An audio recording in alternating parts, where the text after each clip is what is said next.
पायल आईने में खुद को निहार रही थी। अभी शादी को सिर्फ 6 महीने ही हुए थे और उसका रूप इतना बदल गया है। तभी उसके कानों में सास की आवाज़ पड़ती है, बहू सुन, 3 दिन बाद बेटी और दामाद आ रहे हैं। बहू तैयारी ज़रा अच्छे से कर लो, तुम्हारी शादी के बाद पहली बार आ रहे हैं। उनके स्वागत में कोई कोर कसर ना रह जाए। जी माँ जी, ठीक है। तभी सास पूछती हैं, घर में राशन पानी तो ठीक से है ना? देखो कोई चीज़ खटबड़ तो नहीं गई है? तो दिनेश को कह दो समय पे। ठीक है माँ जी। पायल ने देखा घर में चीनी नहीं है, रिफाइन तेल नहीं है और भी कुछ लिस्ट बनाकर व्हाट्सएप पर दिनेश को भेज दिया और नीचे लिखा, हो सके तो 20 रुपए के गोलगप्पे ले आना, बहुत दिनों से नहीं खाए। दोपहर का खाना बनाने के लिए पायल किचन में गई, चावल चढ़ाया, दाल चढ़ाई और सब्जियां काटने लगी। तभी सास किचन में आ गई।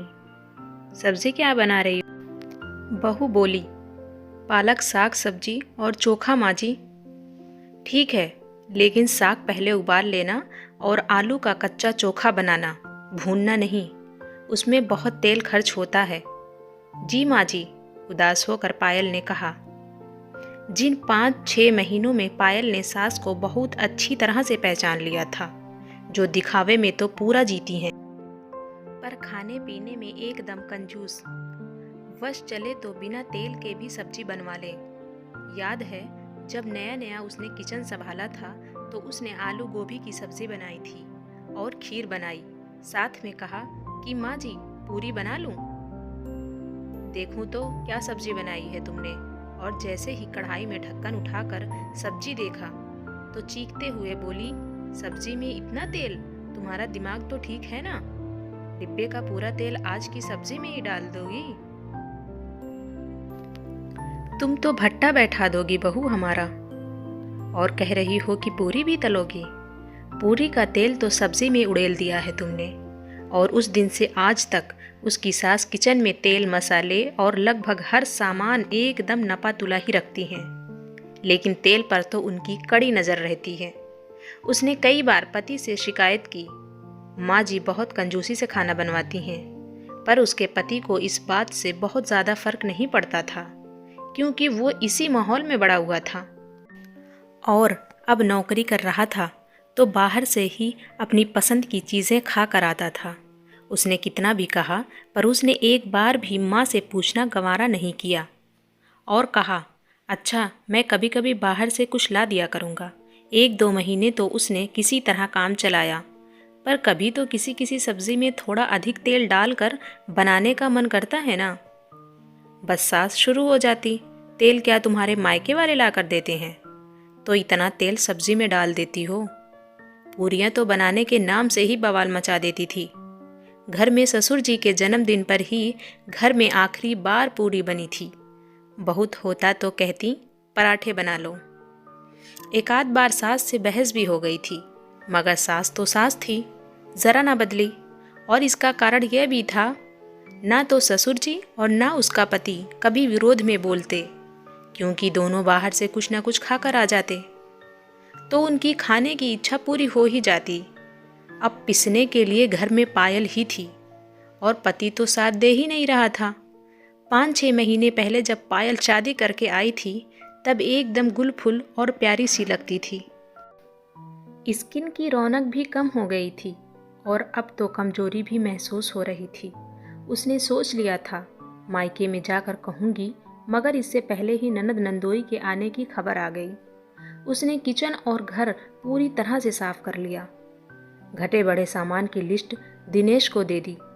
एक कमरा भी साफ कर दिया, चादर भी बदल दिया। शाम को दिनेश आते हैं तो सास पहले ही थैले में सामान चेक करने लगती हैं। दिनेश चुपके से गोलगप्पे उसके हाथ में दे देते हैं और कहते हैं, कमरे में जाकर खा लो।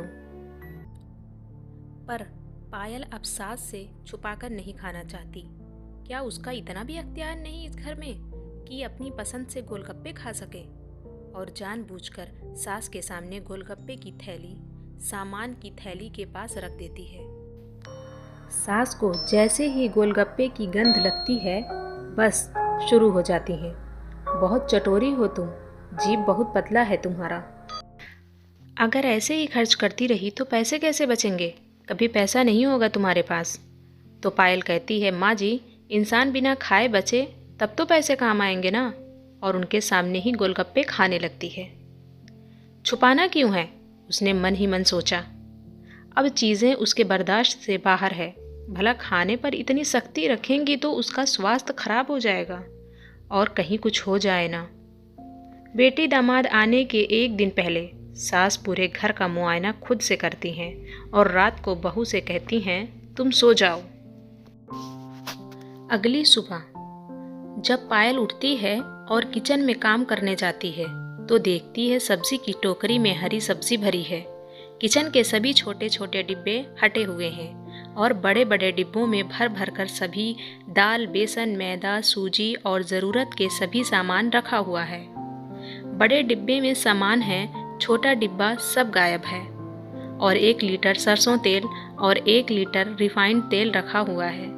उसे तो किचन का ये रूप देखकर विश्वास ही नहीं हो रहा है कि वो वही किचन है जिसमें वो पिछले 5-6 महीने से पका रही है।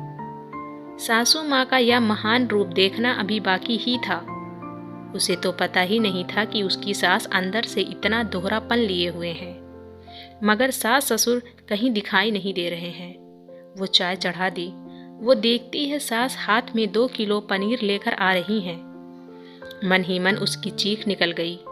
बाप रे, ये कंजूस औरत जो दाल चावल बनाने को कहती है, 20 रुपए के गोलगप्पे में बड़ा लेक्चर कल ही दिया है। महीने में 1 आध बार आधा किलो पनीर भी नसीब नहीं होने देती, आज बेटी के आने के पर दोनों हाथों से दिल खोल कर खर्च कर रही हैं। लग ही नहीं रहा है कि वही औरत। उससे आज सास पर इतना गुस्सा आ रहा है, इस बार सास को छोड़ेंगे नहीं। तभी सास बोलती है कि आज सारा खाना मैं खुद बनाऊंगी। तुम रहने दो आज किचन का काम।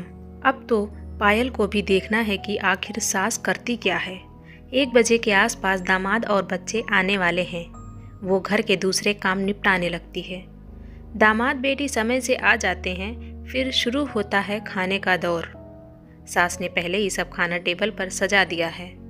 आज सास को उसकी कहीं कोई ज़रूरत ही महसूस नहीं हो रही है।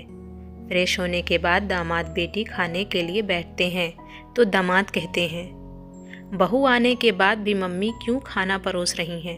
भाभी को बोलिए ना। और पायल को आवाज़ देते हैं। अब तो सास को ना चाहते हुए भी पायल को खाने के टेबल की कमान देनी पड़ती है। पायल देखती है, पुलाव एकदम बढ़िया मेवा डाला हुआ, पनीर एकदम मसालेदार और तेल से भरपूर, मिठाई, सलाद, बूंदी रायता, पकौड़ी। पायल ने खाना तो खिला दिया पर मन ही मन में कुछ ठान भी लिया। उसे सास के इस व्यवहार से रात भर नींद नहीं आई। अगली सुबह जब उठी तो चाय बनाने गई। सास ने कहा, आलू का भुजिया काट दो। बहू थोड़ी देर बाद नंदोई जी आते हैं। सास और ननद छत पर कुछ काम से गई हुई थी। क्या बना रही हैं भाभी नाश्ते में? पायल कहती है, नाश्ता में आलू की भुजिया और रोटी बनेगी। भाभी गोल गोल आलू काटिए और एकदम मस्त तीखा हरी मिर्च और सरसों मेथी के छौंके से बनाना और एकदम गरम गरम पूड़ी साथ में। तभी पायल को सास के आने की आहट हो जाती है और थोड़ा सुनाते हुए कहती है, माफ़ कीजिए नंदोई जी, पूड़ियाँ तो तल कर ना खिलाऊंगी, तेल खर्च होता है इसलिए। घर में पूरी मम्मी की इजाज़त के बिना नहीं बनती। उनसे इजाज़त के बिना नहीं तली जा सकती। आप उनसे इजाज़त लेकर आ जाइए। क्या कह रही हैं भाभी? मैं पूरी खाने के लिए सास से इजाज़त लूँ? दिमाग तो ठीक है ना आपका? थोड़ी ऊंची आवाज़ सुनकर सास कमरे में आ जाती है। क्या बात है? तब दामाद कहता है, भाभी मुझे पूरी खिलाने से इनकार कर रही हैं, कह रही हैं आपसे इजाज़त लेनी होगी। तो सास थोड़ा डांटते हुए कहती है, दामाद जी जो कह रहे हैं बना दो बहू। नहीं नहीं, मैं बिल्कुल नहीं बनाऊंगी। तेल की बूंद बूंद का भी हिसाब रखती हैं। पूरी तो बहुत दूर की बात है और दामाद के लिए तेल की धार भी बहाने को तैयार खड़ी हैं। घर में अच्छा खाना खाने को मेरा जी तरस गया है। जब देखो साग, जब देखो आलू का कच्चा चोखा भी जल्दी नहीं बनाने देती।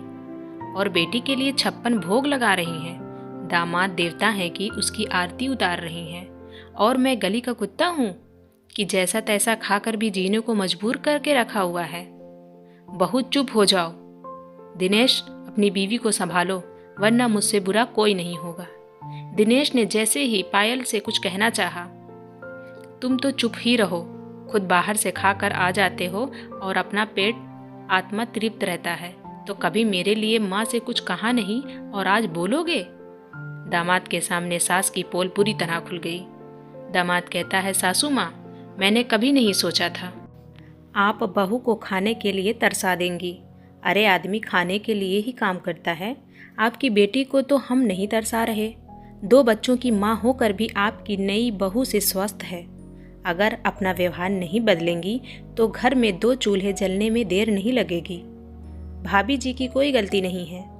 और दिनेश, तुम कितने स्वार्थी हो, अपना पेट और स्वाद पूरा कर लेते हो और पत्नी की तकलीफ तुम्हें समझ नहीं आती।